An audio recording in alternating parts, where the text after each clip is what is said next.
Eric Dixon might not be a household name yet, but for those who are locked in a Lakers training camp, he's quickly becoming one of the most intriguing storylines to watch. And here's why.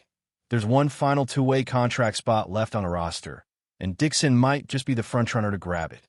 Now, when we talk about two-way players, we're usually looking at long-term development guys, fringe NBA talents, or players that just need that one chance to prove they belong at the next level. But Dixon? He feels a little different. This is a guy who comes in as arguably the most NBA-ready scorer available, and the Lakers might be the perfect fit for him to carve out a role. What makes this even more interesting is that Dixon wasn't able to show anything during Summer League. No highlight reels, no flashes, no glimpses of what he could bring to the table. Why? Because he suffered a foot injury that, at the time, flew completely under the radar. Nobody even knew about it until he was spotted in a walking boot, and only then did the reports start trickling out. And yet, despite not playing a single minute in Summer League, the Lakers still brought him into training camp. That says something. It tells you they see something real in him, something worth investing time and a potential roster spot into. Now look, there's competition. Some fans are pulling for Arthur Kaluma, a guy who brings more of that long, athletic, defensive versatility on the wing. And honestly, that makes sense. Kaluma profiles more as a defensive-minded, switchable forward in the mold of players you want surrounding LUKA Doncic long-term, if the Lakers do move in that direction. But if we're talking right now, if we're talking NBA-ready skill set, and someone who can come in and score from day one, that's Eric Dixon. The guy is just a pure bucket. Dixon led the entire nation in scoring last season in college. That's not a fluke. That's not something you just stumble into. He played 35 games, started all of them, and averaged over 23 points per game while playing nearly 35 minutes a night. That's heavy usage. That's someone who was asked to carry the load offensively every single night and delivered. He wasn't just volume. He was efficient, too. He shot over 45% from the field, over 41% from three on more than 7 attempts per game, and hit over 81% of his free throws. These aren't just good college numbers. They're great indicators of translatable offensive skill at the next level. And when you watch his game, you get it. He's built solid, 6'8", somewhere around 255 pounds, and knows how to use his body to create space and score. Think of him as a budget version of early career Julius Randle, but with more polish offensively. He doesn't bulldoze his way to the rim with the same reckless power Randle had when he first came into the league, but Dixon has a much more refined touch, better shooting mechanics, and significantly more range. He's a legit three-level scorer. He can take defenders off the dribble, pull up in the mid-range, and stretch the floor with real three-point shooting. Again, 41% from deep on volume. That's not just serviceable. That's deadly if it translates even partially to the NBA level. Now, the big question isn't about his offense. It's the defense. How well can he hold up on that end? He doesn't have elite foot speed, and he's probably not someone you want switching out on a guard regularly. He's best suited defending fours, maybe some small ball fives, but asking him to chase wings or stay in front of quicker players at the three is going to be a challenge. Sound familiar? It should, because it's the exact same conversation we had, and still have, about Rui Hachimura. In many ways, Dixon feels like a natural Rui replacement. Maybe not the same level of athleticism or pedigree, but very similar skill set and limitations. The difference? Dixon is 4 years younger, cheaper, and has more of a natural scoring instinct, particularly from deep. And that's where this gets really interesting for the Lakers. Let's say they end up pulling the trigger on a trade, maybe something involving Andrew Wiggins or another established wing. If that happens, you're suddenly looking to fill out the back end of the roster. And if Rui, Hachimura, or someone else like Dalton Connect is part of that package, you need scoring off the bench. Who steps in? Eric Dixon becomes a real option in that scenario. He's not a guaranteed rotation player yet, but he's someone you could easily imagine getting spot minutes, especially in games where the offense is flat and you just need someone to come in and generate points. That's what he does. Look, the Lakers bench last season was one of the worst scoring units in the entire league. It was a real weakness that showed up in key moments, especially when LeBron and AD sat.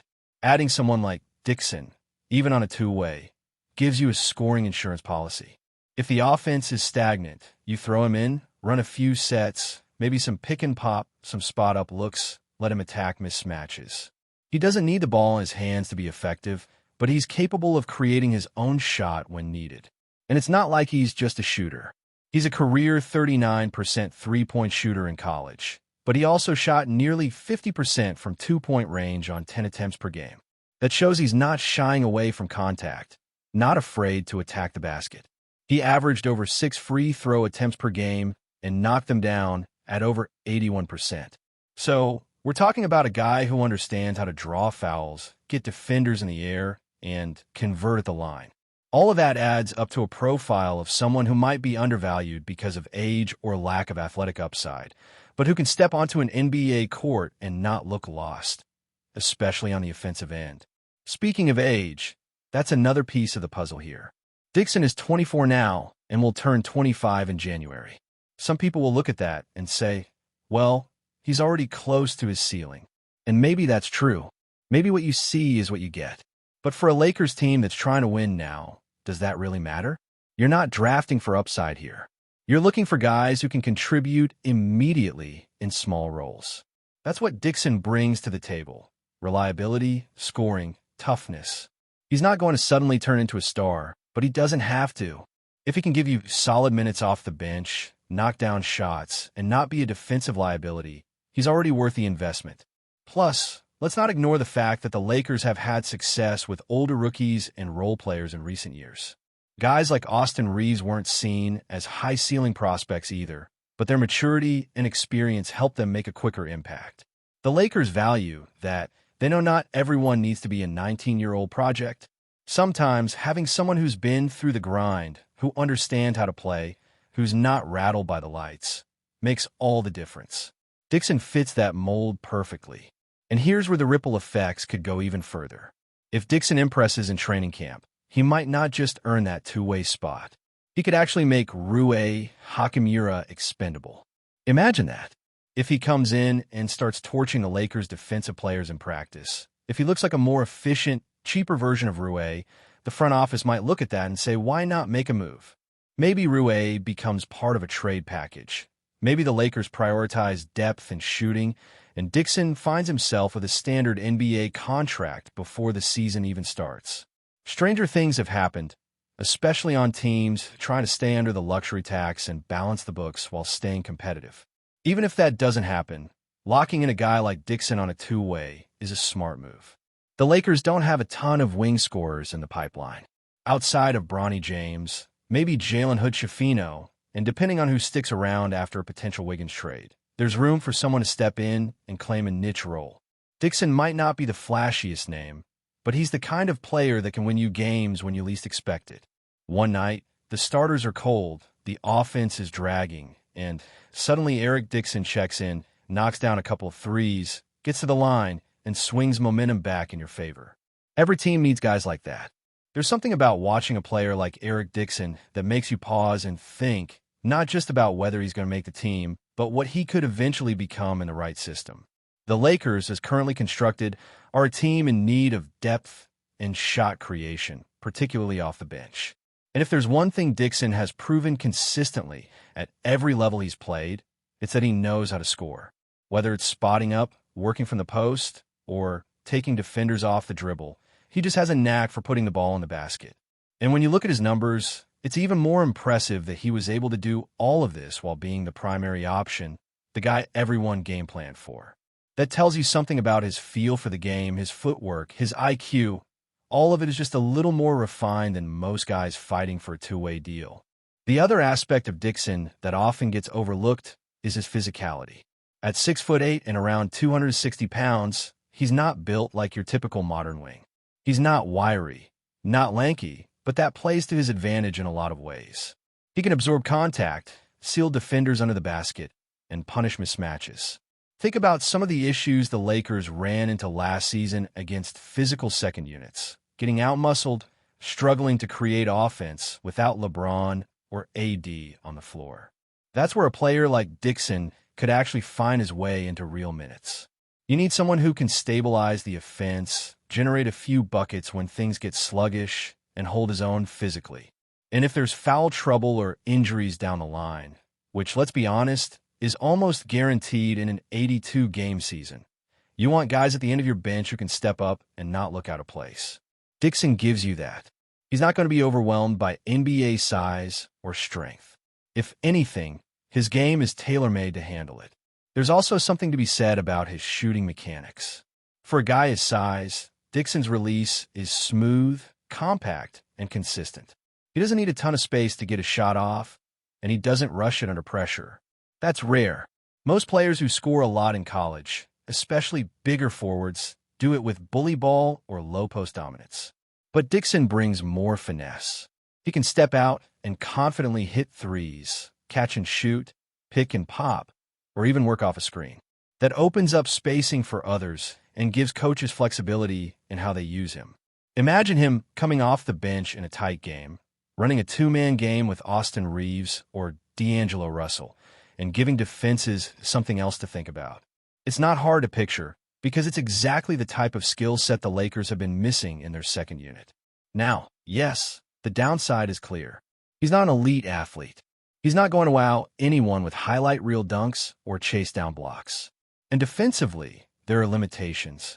His lateral movement isn't great, and he can struggle when forced to defend in space. That's the trade-off. You get a fence, you sacrifice a little bit on the other end. But in the context of how the Lakers want to build out their bench, that trade-off might be worth it, especially if they surround him with guys who can cover up some of those deficiencies.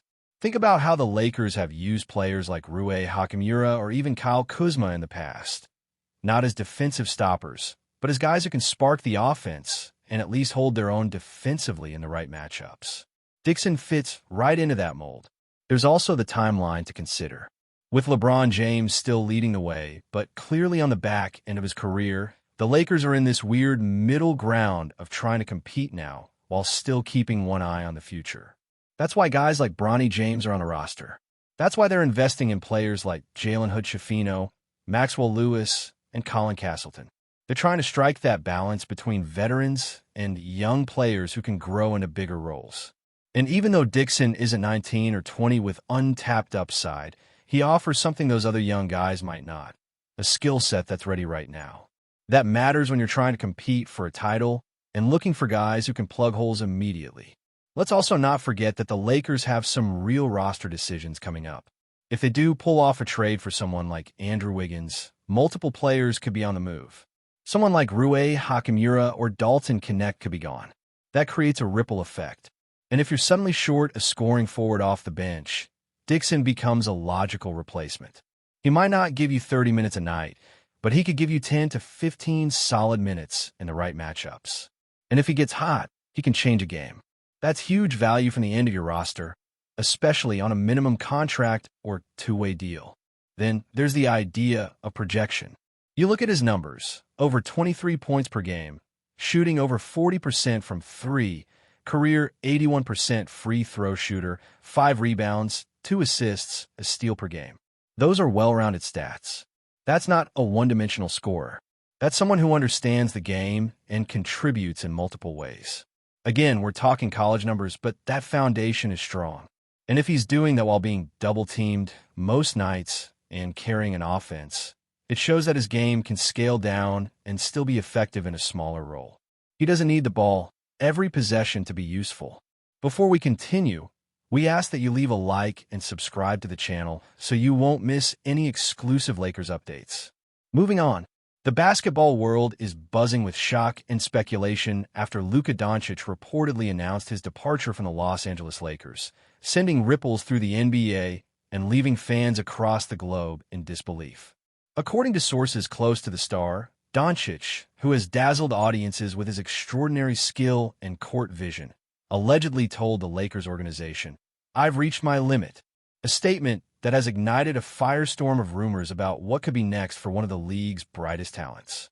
Though the Lakers have yet to release an official statement, insiders suggest that tension behind the scenes may have played a role in the Slovenian superstar's dramatic decision. Some speculate that disagreements over team strategy, coaching decisions, or roster moves could have fueled Doncic's frustration, pushing him to consider leaving a franchise he joined with high hopes of championship glory. Social media is already ablaze with debates, conspiracy theories, and speculations about potential destinations, with teams reportedly lining up to court the NBA phenom. Industry analysts point out that Doncic's departure, if confirmed, would mark one of the most significant mid-career moves in recent NBA history. Questions swirl around which franchises have the resources and ambition to lure him away, and whether his exit could trigger a domino effect of trades and roster shakeups. Rumors have already linked Doncic to powerhouse teams in both conferences, but nothing is confirmed, and sources emphasize that negotiations could still be delicate and complex.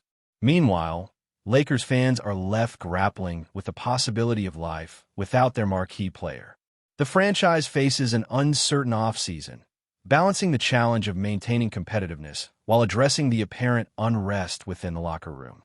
For Doncic, the world watches closely, waiting to see whether this bold declaration is the start of a new chapter in his career or simply a strategic move to shake up the Lakers organization.